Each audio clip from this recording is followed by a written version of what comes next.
freight is a complicated issue, and how we put it into Eclipse can be difficult, and how we monitor it.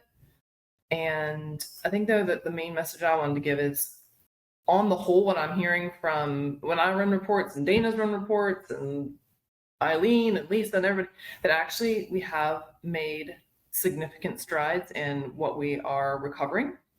So that's hugely appreciated. And I think what this call is going to be about is, many of you may be aware of the freight audit queue, because there's the freight audit report, and just so many, the difficulties of Eclipse, I think, for monitoring some of this stuff is very challenging when we're trying to look at how we're doing. So Matt's going to talk about another way to view what freight you've put on orders. And then at the end, we'll kind of conclude with some other points about guidance from what accounting is going to do, which I think, again, most people have heard, but it doesn't hurt to reiterate it. So. All right. Okay, thanks. Okay, thank you. Okay, folks, so I think maybe a third, maybe approaching half of our branches are already using the freight audit queue. But first, let me show you how to add this as a widget if you don't already have it.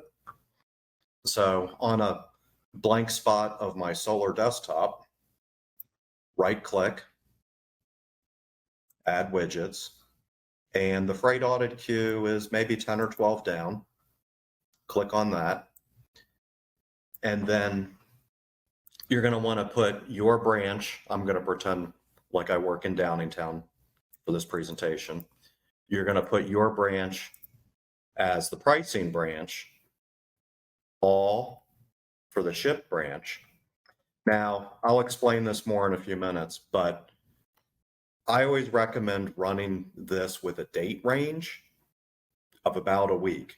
And there's something kind of cool you can do in Eclipse, different queues, different reports, just called variable dating. You don't have to remember that.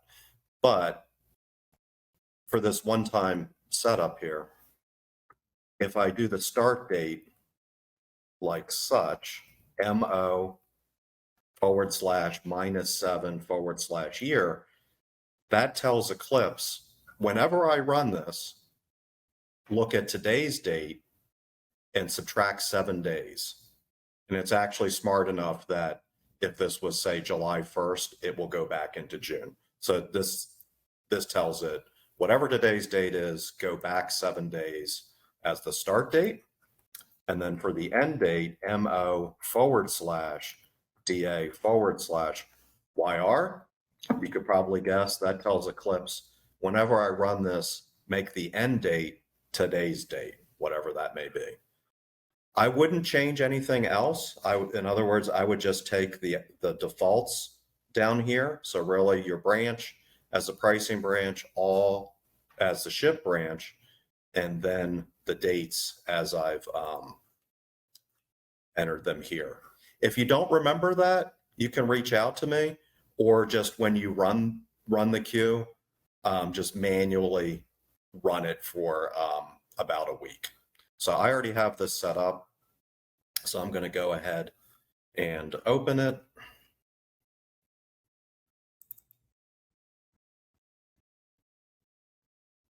So you can see when I opened it, Eclipse, it did what I told it. It did a week ago as the start date and the end date of today.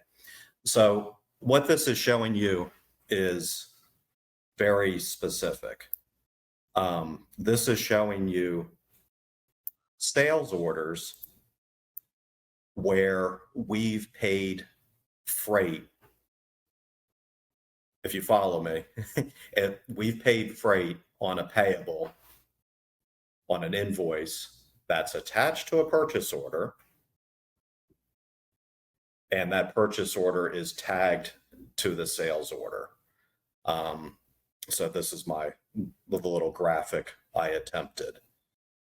So these are tagged products, so it's showing that we've paid freight to a vendor. That's in this column here, payable freight. And then this column, freight billed, is showing what we've billed on the sales order that has the product we paid freight to the vendor on. So whenever I come into this queue, I always sort it by freight difference. So freight difference is, again, looking at what we paid the vendor, what we billed the customer, and then subtracting. So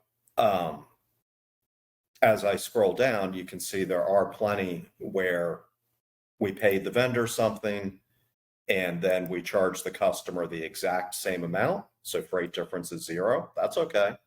And you also see some where, in this example, we paid the vendor $25. We charge the customer $35. So the difference is minus 10, a credit of $10. So here, negatives are in our favor. So we're $10 ahead of the game on this one versus the couple at the top. The reason I sorted this descending is to see the ones that I need to address. So picking on Downingtown, not really. They do a really good job. 3/4, almost all of theirs are just fine. We've already billed the freight or even a little bit more to the customer. So it's these ones at the top where we've paid some freight, but we haven't yet charged the customer. So from here, I can right click and then jump into the sales order, which is being obscured on my screen. Hold on. Hopefully that does it. Yep. Okay. So then I can go into the sales order. I can go into the header screen and see if there's any notes from my salesperson or CSR. And this one does in fact have a note. No freight. Our mistake on original order. John Murray aware. Well, that's all I need to know. But that's good. There was a note in here telling me, the manager, why we didn't bill freight. Let's look at another one. So here, paid $32.78, no freight billed yet. Something I've noticed at some of our older, more established branches, you do have some customers set up as freight exempt, and that's what this is showing. I don't know why Signature HVAC is freight exempt, but they are. So I won't be able to charge them freight. Same thing with this one. Let's just go into one more. So Horizon. Let's go into Melmark. Melmark paid $20.48, charge 0. So again, right click, go into the sales order. And then on the header screen, we'd like to see some notes as to why we aren't charging this.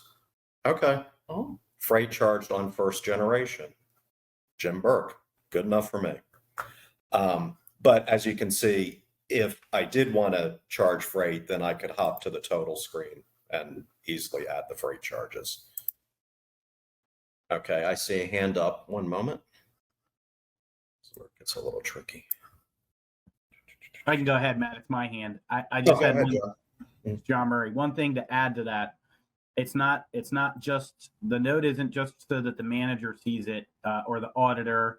It's also because we all know I created a bid. Jim beside me goes ahead and places the order, and then Bob finishes the order when Sue comes in to pick it up.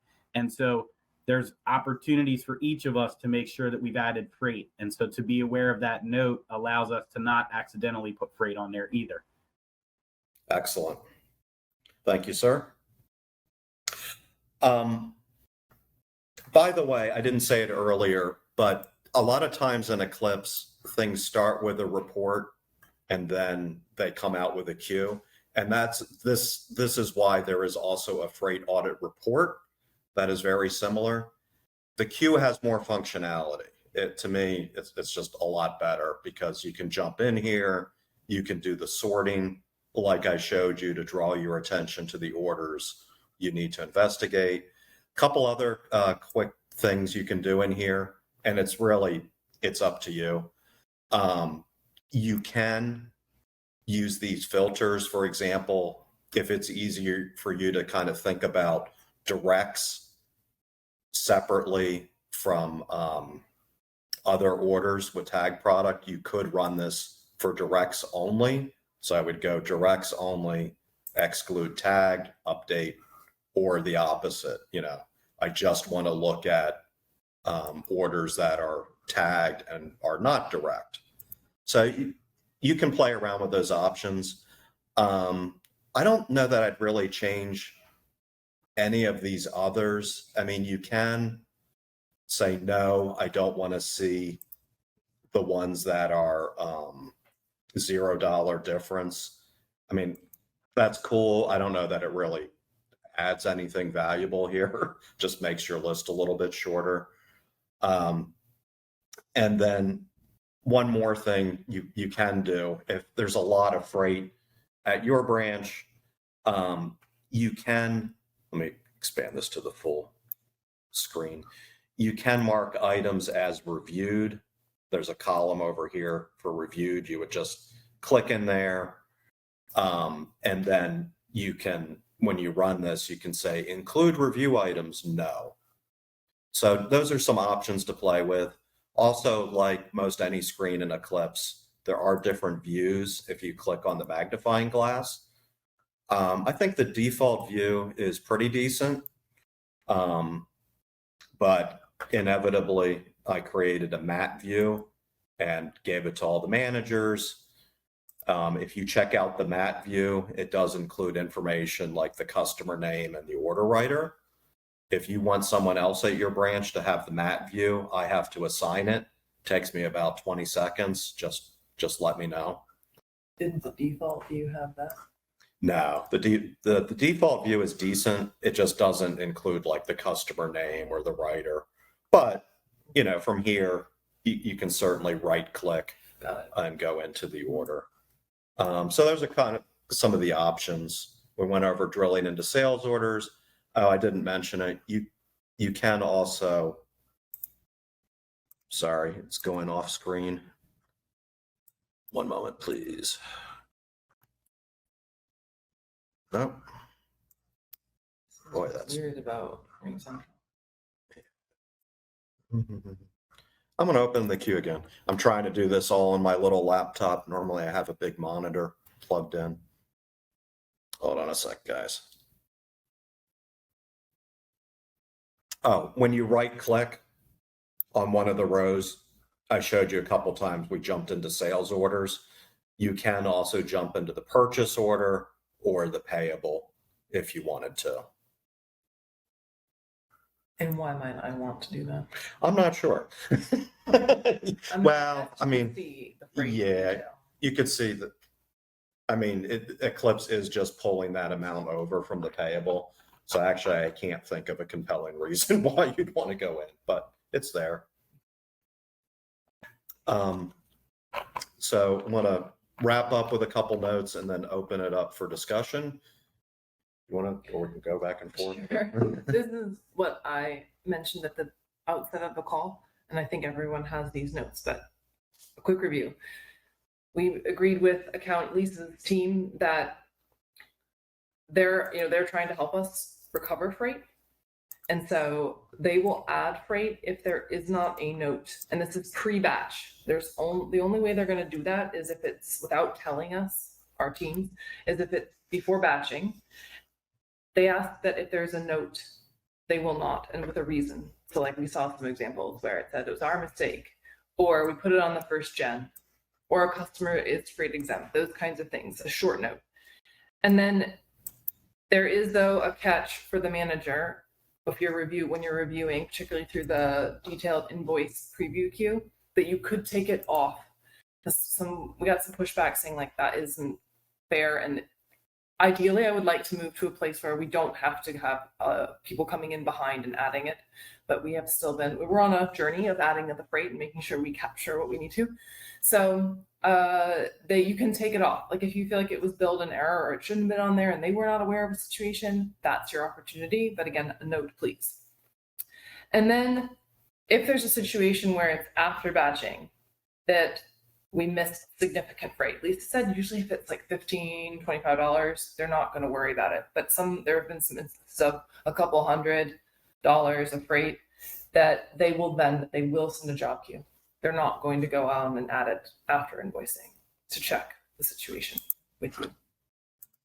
Okay, thank you. Also, feedback is welcomed on that in this discussion. Bear with me a second, folks. I'm trying to get you back on my screen, and Ring Central's being a little bit finicky here. Ring Central is different from Zoom in this regard. Yeah, it's not awesome. Like I should be able to do this. Aren't they on the browser there? Oh, they are down here. No? They're down here. Where are you? See, it's not putting it on my... I know. Well... So we can't see you? Hold on. This is weird. But this is why this helps me understand if anyone remembers those presentations. Oh, here we go. That Andy's done where you can't see the screen.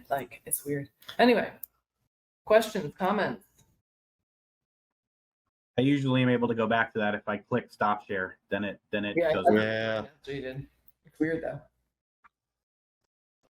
I would think anybody that's a CSR 3 or greater should have Matt's view. All right, let me see if I can find it. Yeah. Since they help do the audits, or they're supposed to. Okay. That's part of that qualification. Okay, I mean, really, I could give it to everybody. I just have to find, I know how to give it to people individually. I think there's a way I can make it more broadly accessible. I just have to figure that out. So that'll be my homework.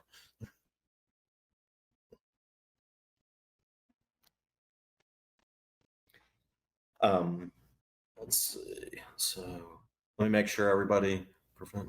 I think they can unmute. Okay. Yeah, everybody should be able to unmute. Anybody? Someone was like, be bold if you have a thought. Otherwise, I will. So I'm going to share my screen again. I just won't be able to see you all. So nobody make inappropriate gestures, Joe. But everybody make inappropriate gestures. On the call yesterday, George from Burlington said something I thought was pretty cool that he did with the queue. So let me attempt to share my screen again. So what George does, let's become George Burlington. He said he runs his for the entire month, or maybe this is one of the ways he looks at it, because then if you do that, it is giving you grand totals. So then he can look at the totals down there and say, great, for June, I'm ahead $47.03. Remember, a negative here is good in our favor. So at least on this aspect of freight, he's $47 ahead for the month. So I thought that was pretty cool. Yeah, I mean, the challenge when we take the global view of freight is none of this incorporates like freight coming in, but this is all freight is tied to sales to purchase orders that are tagged. So it's not taking into account all freight. But yeah, this is like one piece of the puzzle. It's one piece of the puzzle. I will admit to being a creature of habit, and I have not previously really gone into this queue. I've done it the other old ways. So thank you. I really think I'm just going to convert now. That was too simple. Well, I'm sorry to have to interject this bit of information, but the thing we discovered, I think, John, you might remember, because this is a year ago with you, Dana, and I, the freight audit report and the freight audit queue actually do not always pull the same information. So to be honest, it probably is worth everyone's while to look at both. That's one of the complexities of Eclipse. Eileen has put in Eclipse cases to ask that be remedied. That has not been done, so it's not our company issue. It is more of an Eclipse functionality issue, but it does make it more complicated. So there are things that you might, Jim, who's not, I think he was on the other one, he had pointed, or DJ, probably, you guys pointed that out to us. It was like you didn't see the same data. Why we run this with a date range is that it's triggered by freight being entered on a payable, a vendor invoice, but then we know often it's another couple of days before we're getting product to the customer and billing out. That's why I always recommend running it with about a week date range. I actually got that from Jim. I think I was playing around with like a couple of day range, and Jim said he just does a week. And I think DJ does about the same, other folks I've talked with about this. Yeah, so it's a tool. It needs to be looked at in the bigger picture of the other tools, because there are different places you can put freight in on Eclipse, and these reports pull from those different fields. There is no one place to get a comprehensive view. I'm very sorry. I mean, I don't know why. That's so frustrating. I think that's maddening about Eclipse in this regard. It's a very powerful tool for sure, but it has its downsides. Anyway, all right. Well, thank you, everyone. Unless anyone wants to jump in. So I'm going to send out an invite probably later this afternoon. Next week, I'm going to do a webinar on non-stocks, return non-stocks, since to kind of follow up on the memo we sent out earlier this week. Because starting next week, the managers are going to start getting that daily report of return non-stock products. So we'll do some webinars next week on that. And then I think the week after that, we'll get more into broken tags and do some webinars. So sneak peek. Good to see you all ish. Can't see everybody, but nice to see everyone on. Thanks.